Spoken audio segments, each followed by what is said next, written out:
mais mon seul désir était d'aller sur mer, et cette inclination m'entraînait si résolument contre sa volonté et ses ordres, et malgré même toutes les prières et les sollicitations de ma mère et de mes parents, qu'il semblait qu'il y eût une fatalité dans cette propension naturelle vers un avenir de misère.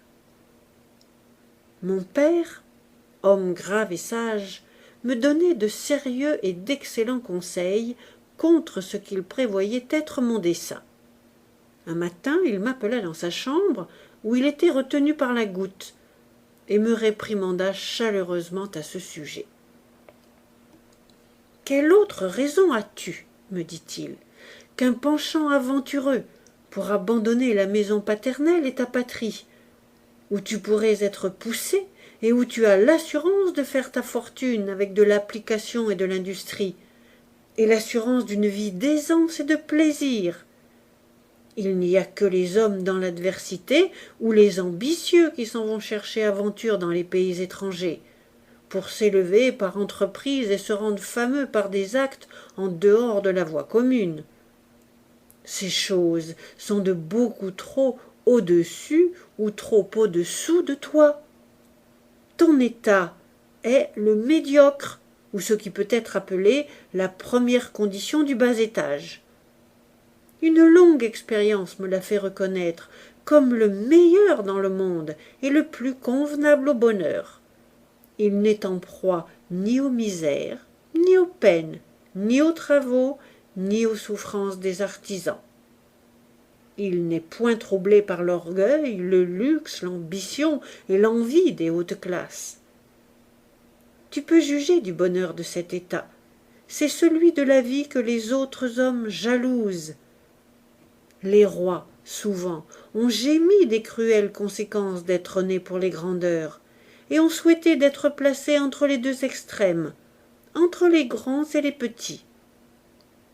Le sage l'a attesté comme étant le juste point de la vraie félicité en implorant le ciel de le préserver de la pauvreté et de la richesse.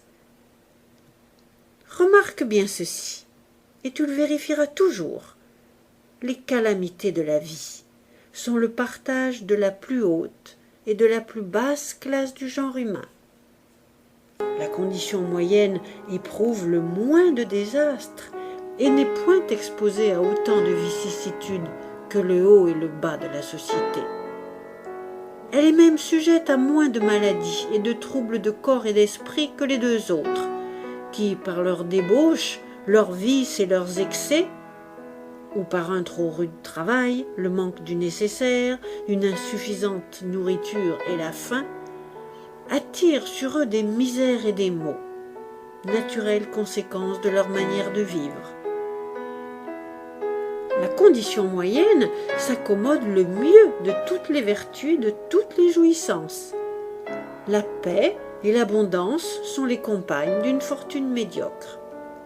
La tempérance, la modération, la tranquillité, la santé, la société, tous les agréables divertissements et tous les plaisirs désirables sont les bénédictions réservées à ce rang.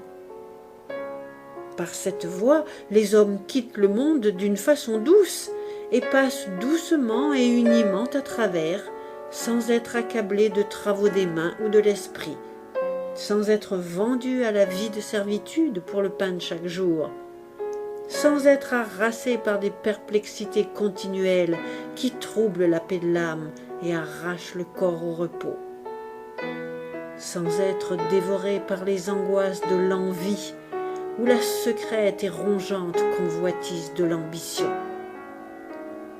Au sein d'heureuses circonstances, ils glissent tout mollement à travers la société et goûtent raisonnablement les douceurs de la vie sans les amertumes, ayant le sentiment de leur bonheur et apprenant, par l'expérience journalière, à le connaître plus profondément.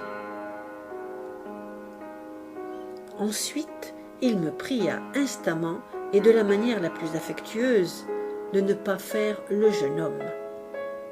« Ne va pas te précipiter, me disait-il, au milieu des maux contre lesquels la nature et ta naissance semblent t'avoir prémuni. Tu n'es pas dans la nécessité d'aller chercher ton pain. Je te veux du bien. Je ferai tous mes efforts pour te placer parfaitement dans la position de la vie qu'en ce moment je te recommande. Si tu n'étais pas aise et heureux dans le monde, ce serait par ta destinée ou tout à fait par l'erreur qu'il te faut éviter. Je n'en serais en rien responsable, ayant ainsi satisfait à mes devoirs en t'éclairant sur des projets que je sais être ta ruine. En un mot, j'accomplirais franchement mes bonnes promesses si tu voulais te fixer ici suivant mon souhait. Mais je ne voudrais pas tremper dans tes infortunes en favorisant ton éloignement. N'as-tu pas l'exemple de ton frère aîné, auprès de qui j'usais autrefois des mêmes instances pour le dissuader d'aller à la guerre des Pays-Bas, instances qui ne purent l'emporter sur ses jeunes désirs, le poussant à se jeter dans l'armée, où il trouva la mort. Je ne cesserai jamais de prier pour toi. Toutefois, j'oserais te prédire, si tu faisais ce coup de tête, que Dieu ne te bénirait point, et que dans l'avenir, manquant de toute assistance, tu aurais toute la latitude de réfléchir sur le mépris de mes conseils.